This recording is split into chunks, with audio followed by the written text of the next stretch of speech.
afternoon. This is Vaughan at Westcote Bell Pottery in Nova Scotia. It's a sunny day today. I guess I should show you a quick look outside.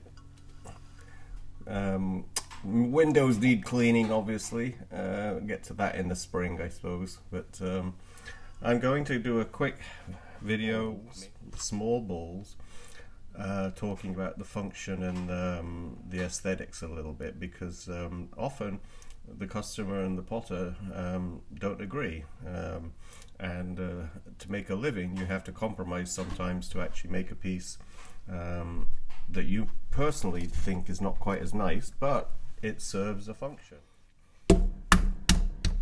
Alright, so for centering, tuck yourself right in to the wheel. My thighs are gripping the wheel and my head is right over the top of the ball of clay. And always move your clay around a little bit when you first get going. If you're a production thrower, you just bang it into center and away you go. But when you're learning, it's good to get a feel for the piece of clay to see whether A, it's got any lumps in it, or is how soft it is and how stiff it is. Because you know from that clay, just to touching it and doing that, you can really get a lot more from it. If the clay's a bit stiffer and if it's a bit soft, you won't be able to hang out as far. This piece is about medium, so put my hole in. Don't go too deep. That's often the mistake a lot of people make, their base so thin that they can't trim on the underside. That's me going, I opened it up this way, but if you go back a couple of times that, I've often said in my videos that you can stop your little S-cracks by compressing the opposite direction. Robin Hopper told me that decades ago. And there's your lift. So a pound of clay will give you a soup bowl, basically.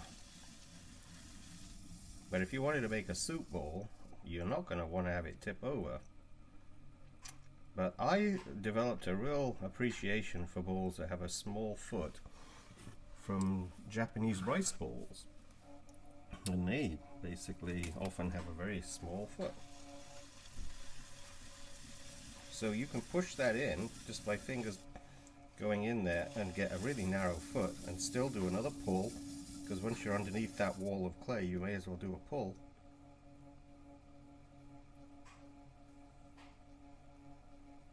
The wheel I'm throwing on is a Shimpo Whisper, so it's pretty quiet, which is good for videos. Whenever you dribble water on the piece, just dribble it right on the rim and it goes down the outside as well as the inside. Then fingers again. Watch, I can go even further in. You can see it probably from a good angle there. I can make that foot almost like I do when I do my goblets and my martini glasses. A really thin, tiny foot.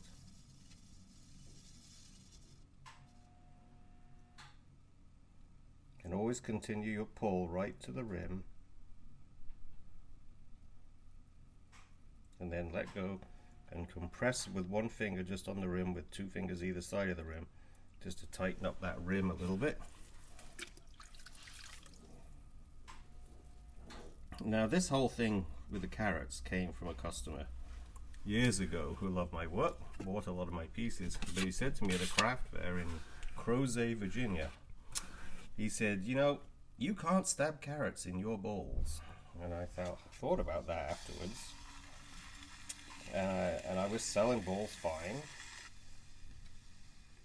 but I just thought, well, that's not going to be good if people basically get a bowl and they realize it's not really functional because it falls over when you stab the carrot. So they'll never use it. It'll sit on the shelf and, you know, basically just be a decoration. Now I don't want people to break their pots, because I enjoy what I'm doing, and it kind of knocks me down a bit if somebody says, well, you know, I bought a piece of yours and I broke it. Well, I feel down then, because it's like, you know, I spent time on that, and you know, so I always feel like, you know, starting an organization like, in England we got the Royal Society for the Protection and Prevention of Cruelty to Animals. So we should start something similar to pottery, but I guess that could be said about anything. Heck, I probably really disappoint my garden center when a mechanic, basically, when I took my lawnmower, and it would always be in such bad shape because I never serviced it. practically ran it into the ground, and if it was lucky I would change the oil in it, but they probably thought I was being cruel to the lawnmower. Okay, so there you go. That's what I was talking about. Now let me put my little, I like a little hint of a spiral in the bottom. It makes people's eye catch that little bottom area. Alright, now you notice that the wheel was fast, and then the bigger the piece it is, basically you need to slow the wheel down. Alright, so there's a bowl that is really going to be a nice, elegant looking bowl, but people are going to be really worried about stabbing carrots. This is 1.5 pounds of clay. Now, if the customer says to you, yeah, I'm going to use this bowl and I want big stew in it, or a large portion of soup, whatever, or even pasta, where they're going to have the pasta in the bowl and it's basically going to have the sauce all over. You do not want that bowl to fall over, otherwise they're not going to ever buy a bowl from you again. So this one is the total opposite of what I just threw. It's more clay because I'm going to leave more clay touching the wheel. You can actually flatten this out without even doing a pull with your fingers. Just flatten it with, I don't know how big your hands are of course, but my hand fits perfectly in this shape.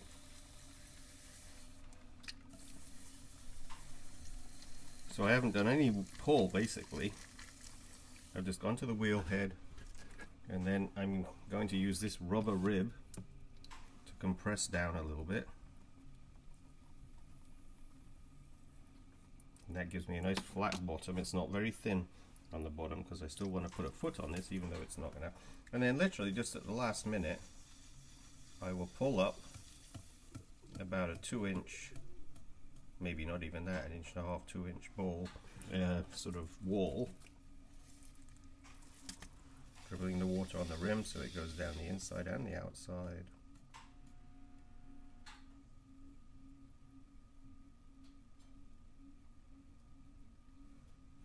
So this is almost like your classic pet food bowl. But I actually make these, you'll probably see it if you go to the website, you'll see some pictures. I have some bowls, and I just call them pasta bowls because they're nice shape. You're not going to tip this up on the dining room table. Okay. Now, mention quickly, here's 2 ribs, brand new rib, worn out rib. Alright, I love the worn out rib, so I'm going to cut some of these down a little bit because that's got too sharp a point on it. Anyway, this one is how I'm going to cut it down, and it's just a really nice shape of a rib, you know, so because it's got worn out, because I can do a lot more with it and it's not got any point on it. Alright, because it's so open, this bowl, I'm just going to do the little spiral in there. That'll catch somebody's eye, because the glaze will run in there as you're glazing it and look a bit darker in the hollow, in the troughs basically. Alright, so we've got that one. So you can see the outside, hardly leaning out at all. But this will be a good bowl you could have as a dinner bowl, put some pasta with sauce on it. And make it any size you want, depends on how much food you like to eat. It's going to become what I call a compromise. Alright, so I love the narrow foot bowl. It makes me challenged when I'm throwing on the wheel, see how far I can get it hang out. The pasta bowls are like, you know, you can sit there, throw those. There's almost no wall pulling on it at all, so, but it's a functional bowl. But so this bowl has got a bit of a challenge to it. So it fulfills your little aesthetic side plus your functional side. Oh, there was a little air bubble. This was 2 balls of clay that I banged together.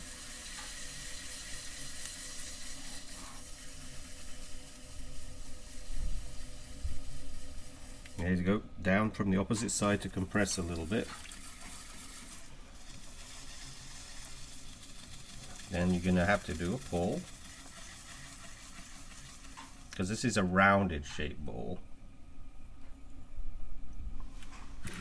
That air bubble isn't going to cause a problem. I couldn't feel it. I burst it out straight away. It left a little inconsistency in the wall of the piece, that's all. my right hand is resting on the splash pan, so I'm really steady. When you do a pull, if you make the clay follow your profile of your fingers, one hand is up in the air, but the fingers are touching on, well, they're working, so they're resting on each other. Okay, water down so it goes inside and outside. And then that foot is about the right side for stability, but now I can challenge myself by pulling it around and hanging it out.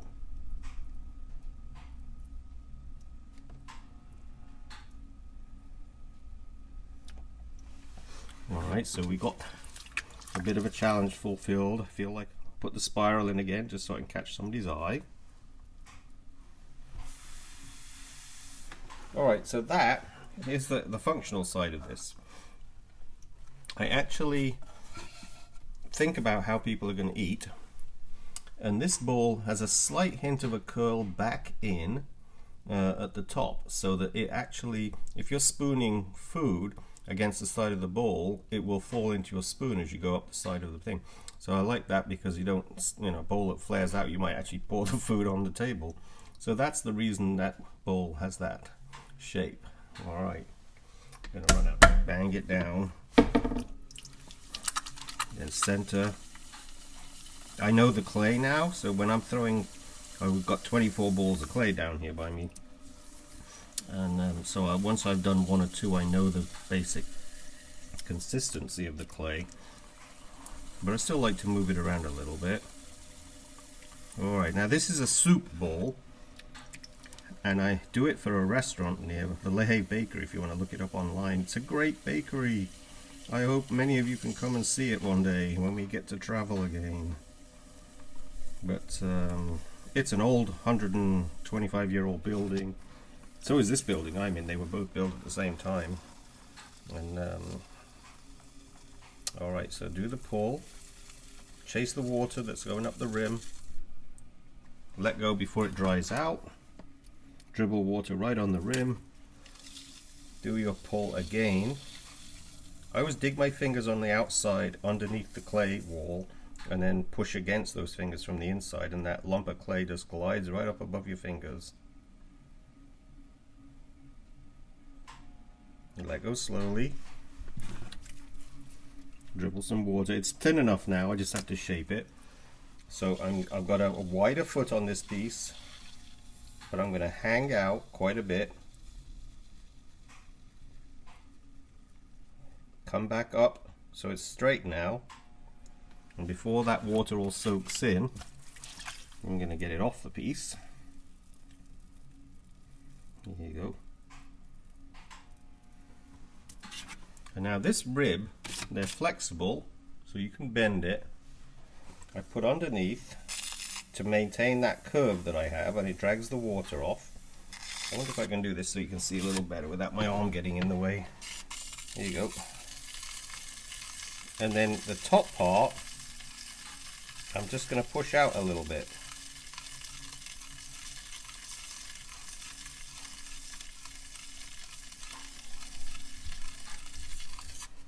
Now this, if restaurants are serving soup, I mean it'd be okay as a small salad bowl as well, is now easy to pick up by the restaurant person, the staff, so they don't have to stick their finger in your bowl. They're just going to hold the edge of it. So I always feel like this bowl has a nice function because it gives you a place that's really easy to pick up.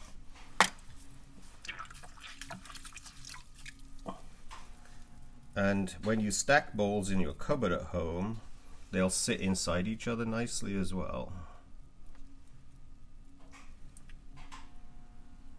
And I do the little spiral.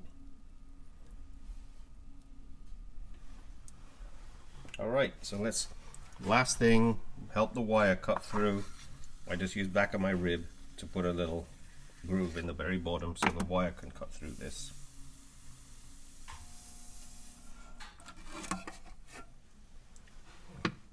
There we go.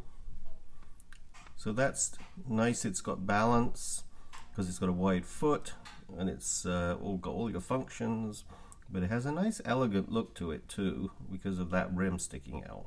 So that's a pretty good start for the bowls.